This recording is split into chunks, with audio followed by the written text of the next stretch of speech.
channel. Today we are doing a rock star look with some stars, so stay tuned. Today we're going to do something a little bit different. I am going to do a voiceover for today. So we're going to start off with cool tan halfway through the brow. And then we are going to put in some pure beige and drag that down and set it with translucent powder. Did get these bad boys from Hobby Lobby or Michaels.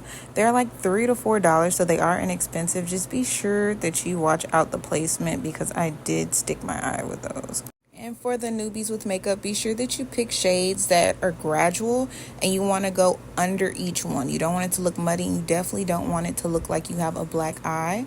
And be sure that you have a clean buffing brush in between each shade so everything is gradual.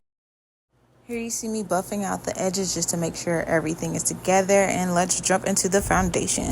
Alright, so boom, boom, boom. We're putting the foundation on, nothing too special. Be sure to put on some primer before you do this step, and then we're going to put on some concealer and contour. I do recommend for the newbies, if you can't really control how you blend that well, start off with the contour first before you do concealer so it's easier to clean up. Whether it's your concealer or your eyeshadow near the stars, be sure to hit every corner. Like you'll see for my concealer, I'm making sure I hit the bottom of those stars and the inner eye really well so we can really get that imprint, okay?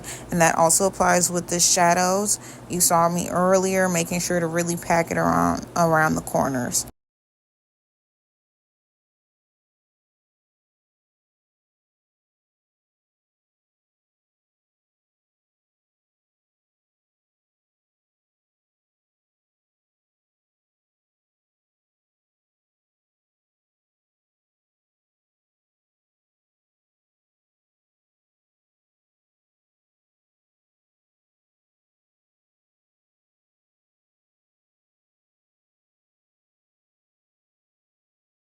Alrighty, so here my loves, you'll see me putting some bronzer under my lips. I'm going to put it in the same placements where I put my contour just to really emphasize the features that either I want to narrow or bring to the forefront.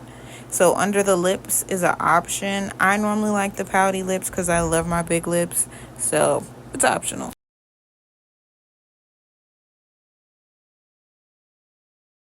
Alrighty, so now we're setting our concealer. So I use my translucent powder and a mix of the banana setting powder just so it's not too yellow under my eyes. So we're going to go in the forehead, the bridge of the nose, under the eyes, cheeks. I do laugh lines because I do smile a lot, my chin, and lastly, we're going to give us like a mean chiseled cut under our contour of our cheeks.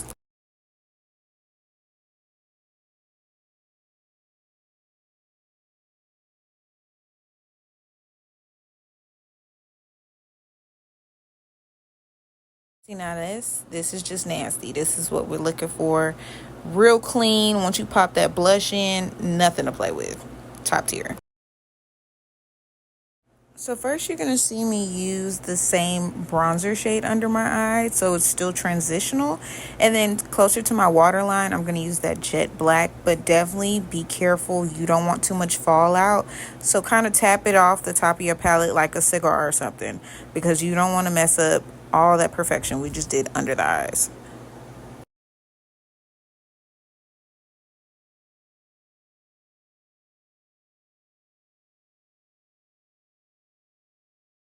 Oh, so basking the greatness. Our face is cut. We're bringing a little bit in the forehead just to keep it warm, but let's move on to the next one.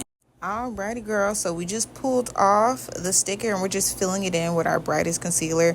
I'm currently using pure beige, and you're just going to see me try to perfect it.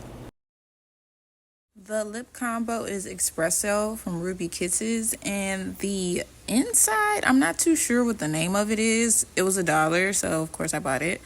And we just blend that out, keep it in the middle, and keep popping those lips. So use whatever substitute.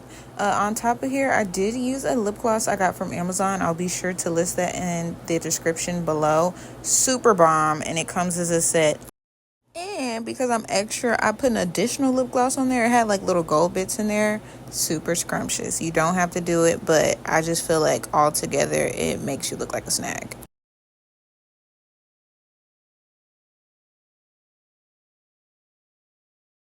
Hello, my babies. Thank you for staying to the end. If you have any questions, please ask me below, and I will see you next time.